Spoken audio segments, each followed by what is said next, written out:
You started digging into Jackson Dart. What did you see and what do you think? And then, seeing him today, how did that feel?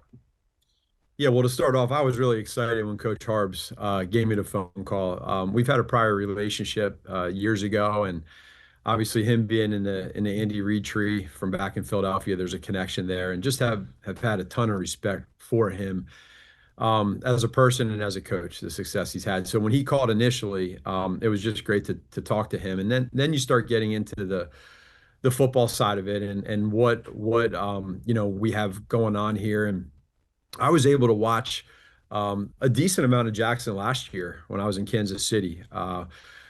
We try to, take as little time as possible in Kansas City watching the quarterback position, but every year I will watch just to kind of see the top guys that are there. And I remember coming away really impressed with Jackson and his accuracy. And then I didn't know back then, a year ago, I didn't, or 2 years ago, I didn't know how tough he was and how good of a runner he was. He was a really good, sneaky good runner, tough, physical, played the quarterback position well, accurate, and you could see he was a competitor.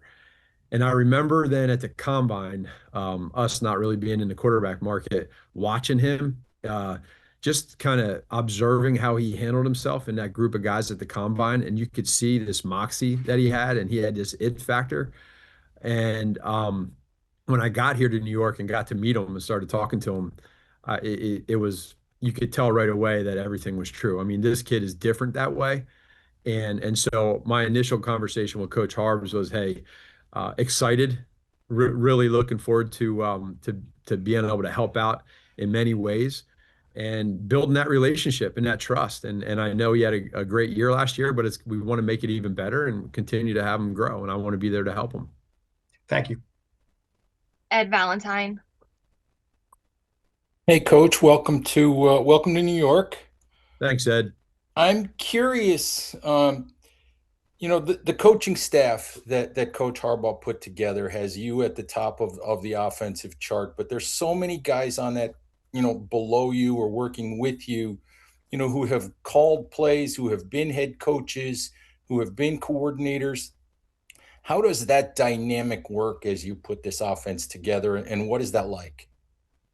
Well, to tell you the truth, it's actually been one of the most uh, not surprising, but like it's really been invigorating for me to your question. Like you have all these guys that have all this experience and backgrounds of coordinators, head coaches. There's a lot. I mean, there's a lot of guys, and so like going into this, you can look at it different ways. I think if you look at it one way, you could say, well, my title is offensive coordinator and it's my job to do everything. That's not true. We have so many. Coach Harbs did such a great job at bringing in guys with a ton of experience, and I'd be foolish to not use that. They've been amazing. I mean, it's been so much fun putting this offense together. Our offense here. I know a lot of different coaches with a lot of different backgrounds from different teams.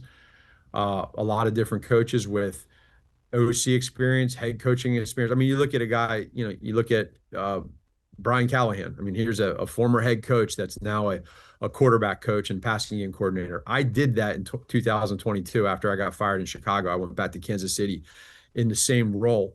And so in that interview process with Callie, I wanted him to understand and know, like, it's not easy doing what you're doing. I have a ton of respect for what you're doing, and I'm going to be there, and we're going to team up together to tackle this thing together and make it ours. You get a guy like Greg Roman, right, who has been an offensive coordinator in our division in Kansas City last year, and here he is coming in and been doing this a long time. That's awesome. The value that he brings. A guy like Mike Bloomgren's been a head coach at Rice. Willie Taggart's been a head coach at 4 or 5 different colleges, and the experience goes on and on and on. And so you got Tim Kelly, was an offensive coordinator, and it's for me, it's so important for all of us. And we talked about it. Put the egos aside. Let's make this ours. Let's not worry about whose idea it is. Let's make it our idea and let's run with it. Let's make it make sense to the guys. And let's go out there and figure out as we go through OTAs and into training camp what we're going to look like. So I can't thank those guys enough. and it starts at the top with Coach Harbaugh. And I've just been really, really, really fortunate and lucky because it's a beautiful staff. I know you want to focus on players who were there, but one of the biggest players on the team who's not there is Dexter. What do you think he means to your defense? How anxious are you to get him in the building? Yeah, obviously Dexter is a great player in the National Football League. I love the way he plays. I love the style that he plays. He's a big man that anchors his defense. It's part of the business right now. Everything right now is voluntary. The CBA says he doesn't need to be here right now, and we'll see how things play itself out. Hopefully everything works out in our favor. But hey, I love Dexter, and we have a good relationship. Communicated with him weeks ago, and we'll see how things play itself out. You said you talked to him weeks ago, a few weeks ago.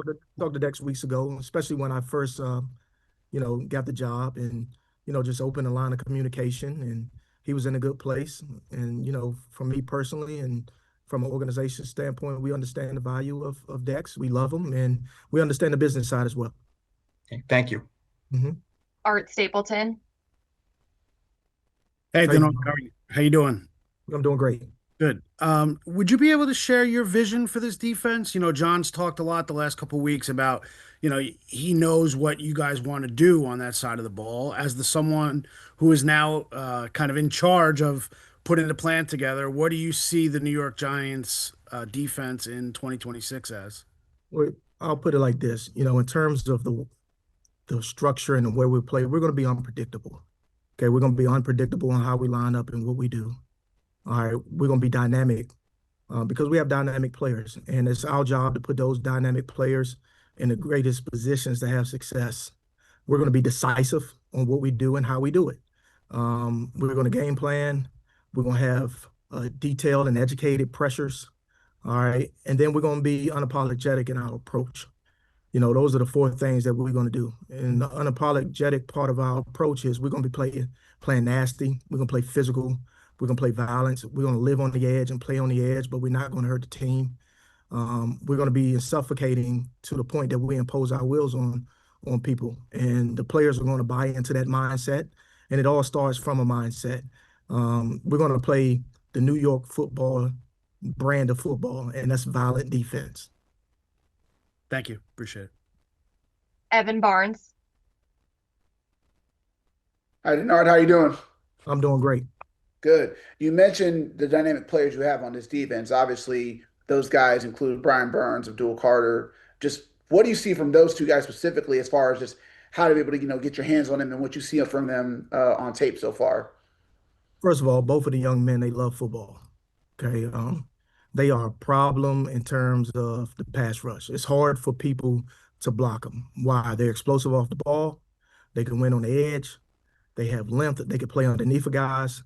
And they have numerous tools in their tool bag. Once you overplay them, they can counter. I love the energy, the effort. Today they were so attentive in the room, talking about the style of ball and how we're going to play up front, the violence in which we're going to play in, the way we're going to build a wall and set violent edges to make teams run in a phone booth, how we're going to play vertical knockback, how we're going to crush and close. These guys can do it all. Plus, they add the versatility. You can move them around. Last year and even in Penn State, especially with Abdul, the way he was used, you can move him off the ball. He can be the spinner on third downs. You can add a fifth rusher. There's numerous things you can do with both of the guys, and both of them are smart football players. They have a good grasp of, conceptual defense. And, I can't wait to see what they do extremely well up close in person. And then we'll build the defense ultimately around the players that we have. We have a scheme, but these two guys are premier players within the scheme that we want to have a lot of success. So we have to put them in positions to have success. You bring a punter in and you make him the highest paid punter in the league. That's statement enough. Tell us why the punter you had is now the punter you still have, and why he's so important to what you want to do. That's a great question, Art. When you look at Jordan's body of work over time and what he's done the last 4 years, he's put it all together, and I think he finally hit the height of his his punting career up until this point. And so when you look at all the things that he can do on the field, for us, punting is about protecting the punt and flipping the field. Jordan gives you that. He has the leg strength to do that. When you talk about how the game has changed a little bit, now that the drive starting a little bit further down the field from a kickoff return standpoint, Jordan has the ability to pin people down inside the 10, inside the 5. So all those things come together, and not only that, he's a great holder.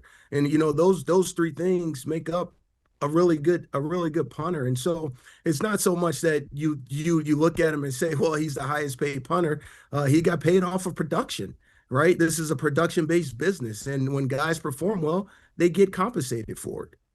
Is he a great example for you to show patience for younger guys when they come in this league? Because when he came in, it wasn't all of a sudden, hey, he's the best punter in the league. But like you said, as he's developed into that, you guys have all had a hand in where he's at today. 100%. Art. I think that goes with any player, right? Any young player. We understand there's time and there's development, and there's a process that we follow. And as long as your arrow is continuing to go up every year, I think the guys tend to trend in the right direction. Thank you. Appreciate it. Paul Schwartz. Hey, Chris, how are you? Good, Paul. How you doing? I'm good. Couple of things. You know John Harbaugh as well as anybody from working with him for so long. Did he seem different today at all in a new environment, a new team, new players, new franchise? Did any kind of vibe hit you today? Paul, look, these team meetings, I've been around them, 12 team meetings with Coach Harbaugh. I mean, just outstanding. Him in front of the room, in front of the guys. You see why the players respect him and the players love him. He is about as authentic as they come.